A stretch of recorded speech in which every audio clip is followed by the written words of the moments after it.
Haleluya saudara. Ada sukacita pagi hari ini.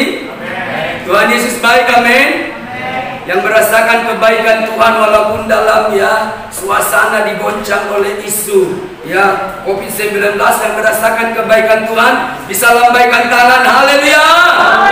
Kalau kita masih hidup, itu satu pemurahan Tuhan yang besar. Itu bukti bahwa Tuhan kita dahsyat, dan itu adalah kebaikannya. Mari kita terus dengan firman Tuhan. Kita membuka kitab kita dalam Kisah Rasul 27 ayat 20 sampai ayat 25.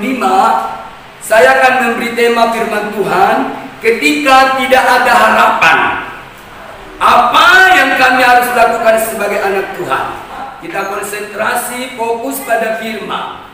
Karena firman Allah pribadi Allah sendiri, dia akan memberkati kita. Puji Tuhan saudara yang terkasih di dalam nama Tuhan. Dari firman Tuhan ini kita akan belajar, ketika tidak ada harapan bagi kita, apa yang dapat kita lakukan. Jelas sekali di dalam ayat 20 itu, situasi yang dihadapi oleh Paulus bersama dengan orang-orang yang satu kapal dengan dia, sejumlah 276 orang. Ada bersama dengan dia berlayar menuju ke Roma. Ketika Paulus selesai diadili di Yerusalem, dia naik banding mau ke Roma. Sehingga dia untuk proses naik banding, dia harus berlayar dari Yerusalem menuju ke Roma. Dan rupanya dalam pelayaran menuju ke Roma itu, di situ mereka mengalami saudara perjuangan yang sangat berat. Pertama-tama di ayat 4 dikatakan mereka dihantam angin sakal. Lalu mereka mulai ketakutan. Dan waktu itu ada firman Tuhan dari Paulus supaya jangan berlayar melalui kereta. Ini latar belakang kesukaran makin memuncak. Waktu Paulus menyampaikan jangan berlayar melalui kereta, perwira di kapal itu lebih percaya kepada nakoda daripada kepada Paulus. Gak masalah, itu pilihan. Tapi karena pilihan yang salah itu, di ayat 13 memang sempat mereka seperti terhibur. Karena sempat datang angin sepoi-sepoi. Wah, angin sepoi-sepoi sudah tidak ada bahaya. Gak lama dari angin sepoi-sepoi itu, tiba-tiba ayat 14 dikatakan, datanglah angin badai. Lalu di ayat 20, angin badai itu mengancam terus-menerus. Lalu putuslah harapan mereka untuk menyelamatkan nyawa. Memang tadi Tuhan sudah bilang akan ada kesukaran, bukan cuma buat kapal ini, tapi buat nyawa kamu. Itu Tuhan sampaikan, tapi tidak didengar oleh perwira. Lalu mereka masuk di situasi yang lebih berat. Itu yang kita baca di ayat 20. Setelah beberapa hari lamanya, baik matahari maupun bintang-bintang tidak kelihatan, dan angin badai yang dahsyat terus-menerus mengancam kami. Manusia itu terbatas. Kalau diancam angin badai sejenak, dia bisa bangkit kembali. Ada harapan. Tapi saudaraku, ayat 20 berkata, angin badai yang dahsyat, sudah disertai dengan kata dahsyat, disertai dengan kata keterangan, terus-menerus mengancam kami. Lalu apa dikatakan? Akhirnya putuslah segala harapan kami untuk dapat menyelamatkan diri kami. Manusia normalnya begitu. Kecuali nanti kita lihat poin-poin apa yang dilakukan Paulus. Putus harapan. Kalau virus COVID terus-menerus, batas libur nanti awal April, kemudian diperpanjang lagi Mei, diperpanjang lagi Juni, sampai akhir tahun. Terus-menerus mengancam. Banyak orang akan putus asa karena tidak ada harapan untuk menyelamatkan nyawa. Dikatakan di situ, segala harapan kami untuk dapat menyelamatkan diri kami, putuslah segala harapan. Siap mati. Tapi yang heran saudara, yang diperkenalkan pasal ini kepada kita, Kisah Rasul 27. Walaupun situasi di sekitar kita itu memang sudah normalnya membuat kita tidak ada harapan. Apa yang dapat kita lakukan? Masih ada sesuatu yang dapat kita lakukan di hadirat Tuhan. Sikap yang benar membuat kita selamat dari kondisi tidak ada harapan. Alkitab selalu jujur mengakui kalau situasi ini situasi tanpa harapan. Dia bilang memang itu situasi yang sukar. Allah sendiri mengkonfirmasi kepada Paulus, situasimu ini sukar. Dan 14 hari mereka terkatung-katung di kapal itu. Saudara kekasih, tapi yang menarik sekali, saya mau langsung kita lihat di ayat 44 kalimat terakhir. Demikianlah mereka semua selamat naik ke darat. Kok bisa ya dari ayat 20 ada peristiwa besar di ayat 4? Itu mujizat. Melihat tipe angin badai yang menyerang Paulus di laut itu. Itu angin badai yang mengancam nyawa. Tidak ada harapan untuk menyelamatkan nyawa. Namun Bapak Ibu yang terkasih, ayat 44 ada mujizat. Ya, ada mujizat. Saudara pun kekasih, kita melihat di situ mereka semua bisa selamat. Apa yang membuat mereka selamat? Pertanyaan, ya. Kalau orang belajar homiletika bilang kalper saya. Kalimat pengalihan saya adalah ketika tidak ada harapan, apa yang dapat kita lakukan supaya ternyata dari situasi yang tanpa harapan itu ada keselamatan, ada mujizat, ada pertolongan Tuhan. Apa yang kami harus lakukan? Saudara, ketika situasi kita sudah tanpa harapan, fakta A, fakta B. Taruh sekarang gini, orang Surabaya mulai ditunjukkan, Surabaya merah. Mau lari kemana? Surabaya Timur saya lihat merah, Surabaya Selatan merah, Surabaya Barat merah. Walaupun merahnya beda-beda dikit, betilah yaud. Tapi merah semua. Mau ke Surabaya mana? Mau mudik nggak boleh. Di kota lain lebih parah. Fakta yang kita hadapi sekarang mirip dengan fakta yang dihadapi oleh Paulus. Berlayar ke timur badai, berlayar ke sana badai. Sudah mencoba tadi mencari jalan, coba mengalihkan arah pelayaran. Tetap badai is badai, tetap mereka ya dituntun kepada situasi tanpa harapan. Tapi menarik sekali narasi penulis kitab. Dr. Lukas menarasikan kepada kita perjalanan karena dia mitra kerja Paulus. Dia menceritakan kepada kita di situasi tanpa harapan itu ada mujizat Allah yang luar biasa. Karena apa? Kalau saya lihat orang kunci di situ adalah Paulus. Di situasi badai ini perlu orang kunci yang menuntun umat Allah memiliki sikap yang benar di hadirat Allah, supaya situasi tanpa harapan berubah menjadi sebuah peluang untuk melihat mujizat Allah, keselamatan yang dari Tuhan, pertolongan yang dari Tuhan. Haleluya. Mari saya selalu menyampaikan berusaha 3 poin. Yang pertama, apa yang dilakukan Paulus, dia sebagai orang kunci, tapi bersama dengan orang yang ada di kapal itu, apa yang mereka lakukan yang mengubah situasi tanpa harapan itu menjadi peluang melihat mujizat Allah. Yang pertama, saya akan sampaikan dengan 3T. Pertama adalah tangkap pesan dari surga. Di situasi tanpa harapan, jangan hanya memenuhi diri kita dengan pesan horizontal. Pesan dari manusia seringkali menambah panik. Haleluya. Diberkatilah saudara yang bisa tangkap pesan dari Allah. Itu yang ditonjolkan oleh Paulus. Tadi malam dia. Itu sebuah saudara penangkapan yang sangat segar. Di tengah-tengah badai bukan berarti Allah tidak berbicara. Allah berbicara kepada Paulus dan dia berkata di dalam ayat 22, dia mulai berdiri di antara orang-orang seisi kapal itu 276. Lalu dia berkata, tetapi sekarang juga dalam kesukaran ini aku menasihatkan kamu supaya kamu tetap bertabah hati, sebab tidak seorang pun di antara kamu yang akan binasa kecuali kapal ini. Pesan dari Allah itu jelas, tidak ada yang binasa kecuali kapal ini. Yang menarik di ayat 23, karena tadi malam seorang malaikat dari Allah, yaitu dari Allah yang aku sembah sebagai miliknya, berdiri di sisiku dan dia berkata, jangan takut Paulus, engkau harus menghadap kaisar. Dan sesungguhnya, ini jaminan, oleh karunia Allah, maka semua orang yang ada bersama-sama dengan engkau di kapal ini akan selamat karena engkau. Poin pertama yang kita lihat di situ apa, saudara? Tangkap pesan dari Allah. Jangan penuhi terus dengan pesan dari manusia. Saya melihat saudara di situasi kita sekarang, membaca WA itu mestinya orang yang ngirim hoax itu menahan diri sedikit ya. Kalau sumbernya nggak betul, jangan di-share, dibagikan aja. Begitu cepat. Saudara mau memenuhi pikiran dengan itu.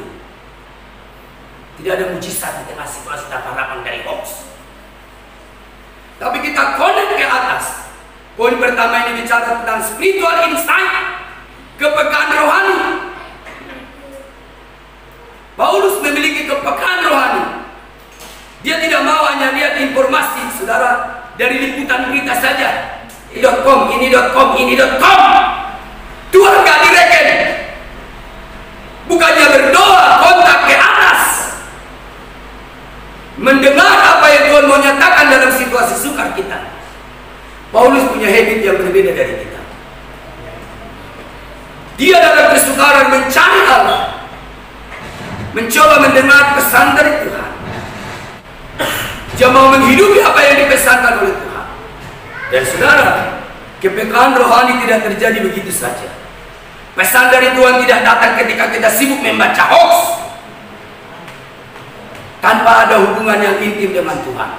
Alkitab menyatakan kepada kita senantiasa bahwa kepekaan rohani dihasilkan dari sebuah intimasi dengan Tuhan.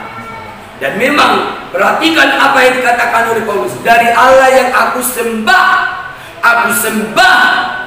Orang kalau mau memiliki spiritual insight, orang kalau mau memiliki kepekaan rohani, mendengar petunjuk Tuhan di situasi nyatamu, kau harus hidup dalam penyembahan. Haleluya, saudara. Jemaat Tuhan terus intimasi dengan Tuhan di situasi ini yang tidak menentu sampai kapan. Pertanyaan yang paling sering kita dengarkan adalah, sebenarnya sampai kapan sih? Kalau tanya saya nggak tahu. Tapi perlu kita dengar apa yang Tuhan mau pesankan. Sibuk ada dengan penyembahan. Jangan selalu mau sampai kapan. Yang terpenting adalah hidup dalam penyembahan dan menangkap pesan Allah. Toh pesan Allah buat saya dan yang lain berbeda. Kalau si A mati bukan berarti saya harus mati. Saudara kekasih, ada berita-berita spesial dari Tuhan bagi keluargamu, bagi pelayananmu, bagi perusahaanmu. Coba dengar apa yang Tuhan pesankan. Itu adalah yang sangat kunci yang menyelamatkan orang-orang yang ada di kapal di dalam Kisah Rasul pasal 27. Saudara pun kekasih dalam nama Tuhan, apakah saudara memiliki kepekaan rohani di dalam kegoncangan hari-hari ini? Masih bisa menyembah Tuhan dengan tenang?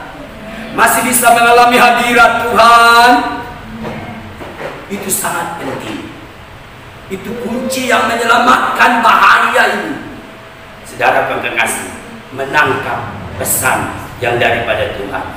Paulus selalu, makanya Paulus itu sering mengajar kita di surat-suratnya untuk menjaga intimasi kita dengan Tuhan, untuk kita terus berdoa. Dalam 1 Tesalonika pasal 5 ayat 17 dia berkata apa? Tetaplah berdoa.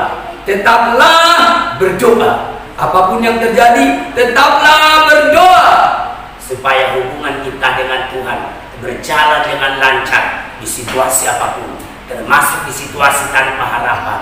Haleluya. Saya menghimbau setiap jemaat Tuhan terus mengobarkan doa, terus memiliki hubungan intim dengan Tuhan, sehingga kalau ada pesan-pesan Allah bagimu, engkau menjadi kuat olehnya. Konon pesan Allah itu membangun. Salah satu karakteristik pesan dari adalah membangun. Lihat itu Paulus dibangun oleh pesan Tuhan. Dia bilang apa? Jangan takut. Jangan takut Paulus. Engkau dan semua orang yang ada di sini tidak ada yang binasa karena engkau. Lalu Tuhan berbicara tentang karunia Allah bagimu berlaku. Memang kita lihat di dalam Alkitab, kalau seorang beroleh kasih karunia Allah, tidak ada yang dapat menggagalkannya, tidak ada yang dapat menghancurkan orang itu. Saya berharap kau dapat pesan dari Tuhan bahwa engkau juga beroleh kasih karunia Allah di musim yang sukar ini. Tapi itu harus Tuhan yang katakan. Kalau paranormal yang katakan aja nggak percaya, percayalah kepada Tuhan. Tangkap pesan dari Tuhan. Dan ini membutuhkan kedewasaan rohani. Orang yang dewasa rohani bisa menangkap pesan dari Tuhan, akan bisa, saudara yang kasih, berjalan di dalam situasi tanpa harapan itu. Pesan itulah yang menimbulkan harapan bagi Paulus. Kalau seandainya malaikat Tuhan tidak berbicara di sisinya malam itu, saya percaya Paulus sama dengan orang yang lain, karena dia juga manusia biasa. Dia juga tidak mampu berdiri lagi di antara mereka. Keputusasaan itu, ketakutan itu cepat menular. Begitu dia lihat nahkoda puncak, dia lihat perwira Yunius puncak, dia lihat orang-orang di situ puncak, dilihat ABK anak buah kapal puncak. Lama Paulus akan puncak tanpa pesan dari Tuhan. Tapi ada pesan dari Tuhan, Paulus tampil berbeda. Orang yang dapat pesan dari Tuhan akan tampil berbeda di situasi sukar apapun. Dan itu engkau dapat kalau engkau menyembah Dia. Dari Allah yang aku sembah, Dia yang mengutus malaikatnya berbicara kepadaku. Dia yang kusembah, yang kusembah. Ini poin pertama. Siapapun yang mau berkemenangan di situasi tanpa harapan harus tangkap pesan dari Tuhan. Tolong minimalis mendengar berita dari manusia, maksimalkan mendengar berita dari Allah. Itu akan membuat engkau muncul harapan yang luar biasa di tengah-tengah situasi yang tanpa harapan itu. Itu poin pertama. Yang kedua, apa yang kami harus lakukan? Apakah tangkap pesan dari Allah terus langsung lari-lari euforia kebablasan? Tidak. Hal yang kedua yang kita lihat, apa yang mengerjakan mujizat di ayat 44. Semua selamat, walaupun ada yang berenang, ada yang pakai papan pecahan, papan kapal dan semua. Kenapa itu bisa terjadi? Yang kedua adalah kata kerja kedua yang harus kita lakukan di situasi tanpa harapan adalah tabahkan hatimu. Ayat 25 dikatakan di dalam ayat 25, sebab itu tabahkanlah hatimu saudara-saudara. Seberapa banyak yang mendengar saya saat ini juga, saya kutip ini pernyataan Paulus. Saya mau berkata kepada Bapak Ibu Saudara sidang jemaat Tuhan, tabahkanlah hatimu saudara-saudara. Yang mau katakan? Ayo katakan dengan saya saling mengingatkan. 2, 3 ya. Tabahkanlah hatimu saudara-saudara. Katakan kepada istrimu, katakan kepada suamimu, katakan kepada anak-anakmu. Tabahkanlah hatimu. Itu kata kunci kedua yang membuat mujizat di situasi tanpa harapan. Jangan menyerah. Tabahkan hatimu. Jangan loncat. Kepusingan mendengar corona, loncat. Itu karena nggak tabah. Suara Tuhan dinyatakan bukan berarti bagian untuk tabah itu tidak kita lakukan. Di khotbah saya yang pertama live streaming dari Yakobus pasal 5 disebut sabar. Tadi saya pikir artinya sama. Memang mirip tapi ada peningkatan. Kalau kata sabar di Yakobus memakai kata makrotumia, tapi kata tabah di sini dipakai dalam bahasa Yunani pakai kata eutumeo.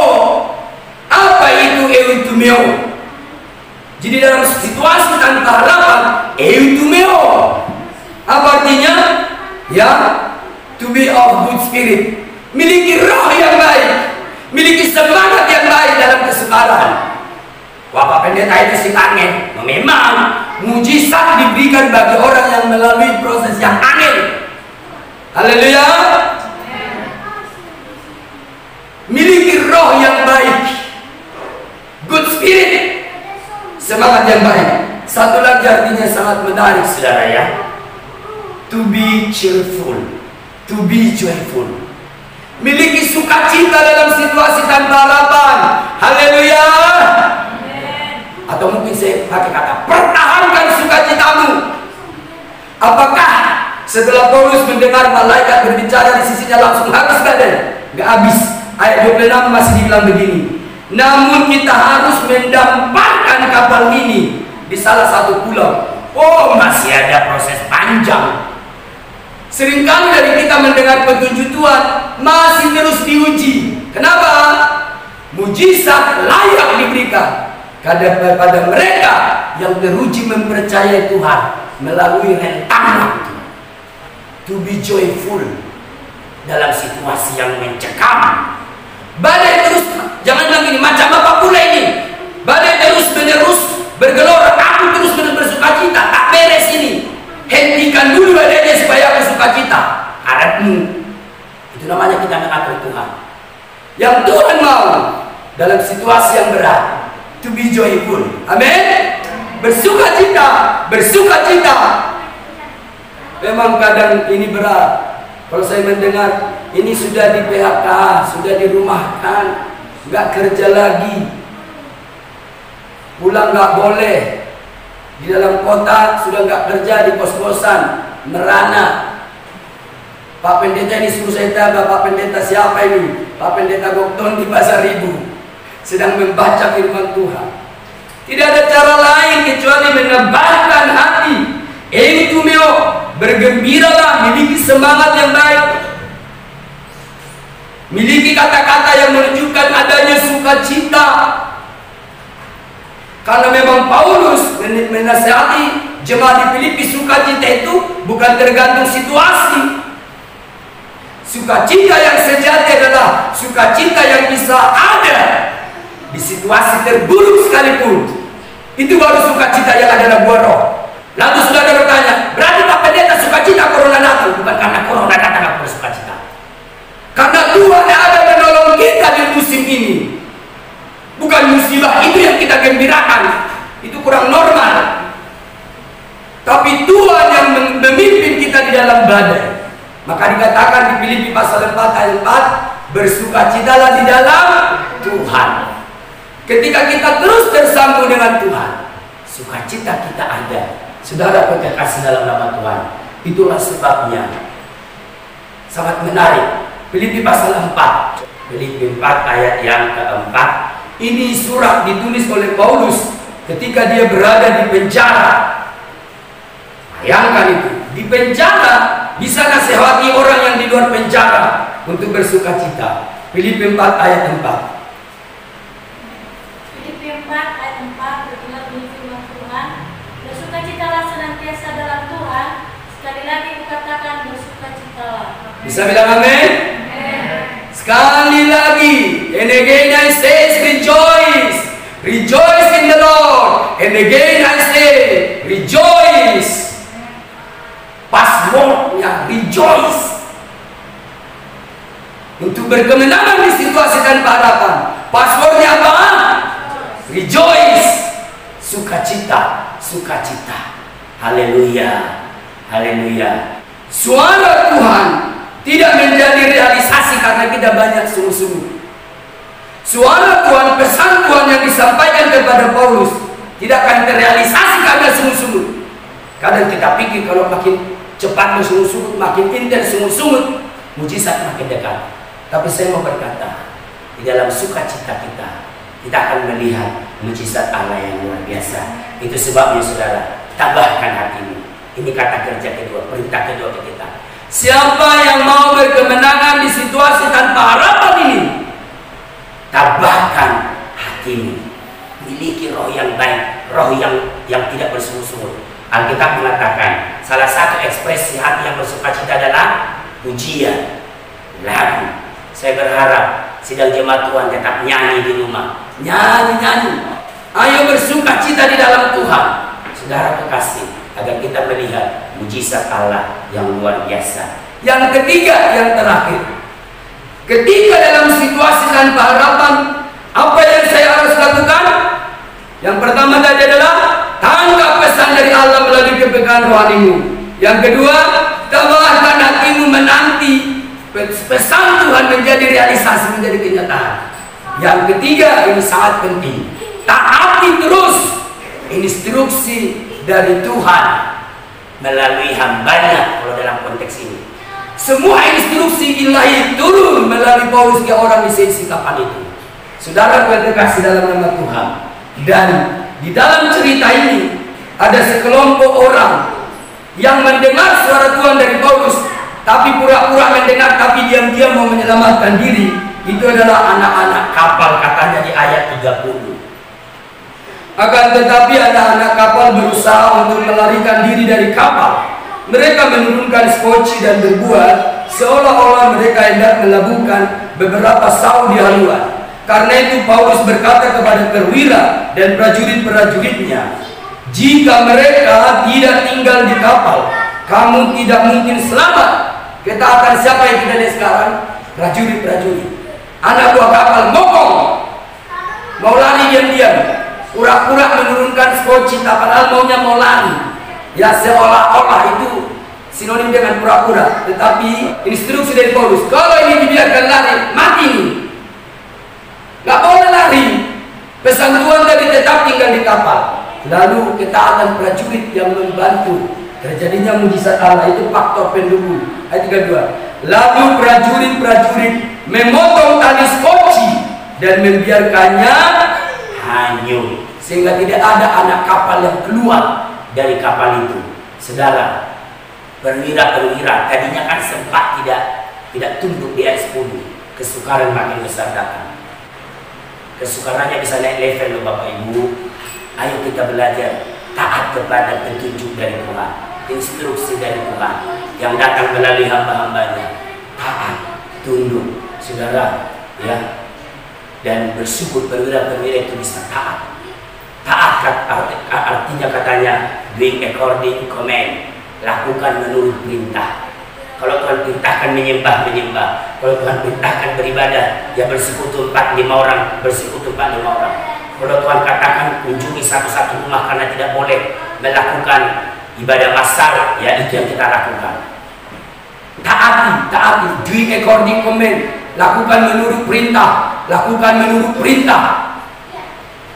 Itu yang akan menolong kita di situasi tanpa harapan. Saudara berkekasih dalam nama Tuhan, baru nanti setelah ketiga hal ini dilakukan, baru nanti ayat 44, demikianlah mereka semua selamat naik ke darat karena mengambil tindakan-tindakan yang tepat di saat tidak ada harapan. Selamat berkemenangan di badai yang kita lewati sekarang. Mungkin badai ini masih terus menerus, tapi saudara berkekasih dalam nama Tuhan, kau yang terus mengambil sikap yang dipaparkan di Sapara Kasih, saya percaya satu saat engkau akan mengalami ayat 4. Demikianlah saya selamat dari COVID-19. Demikianlah saya selamat, bukan oleh kuat gagah kita, tapi semua karena Tuhan. Taat kepada Tuhan. Makanya Yakobus pasal 4 berkata, tunduklah kepada Allah, tunduklah kepada Allah, maka kita akan melihat kemurahan Tuhan.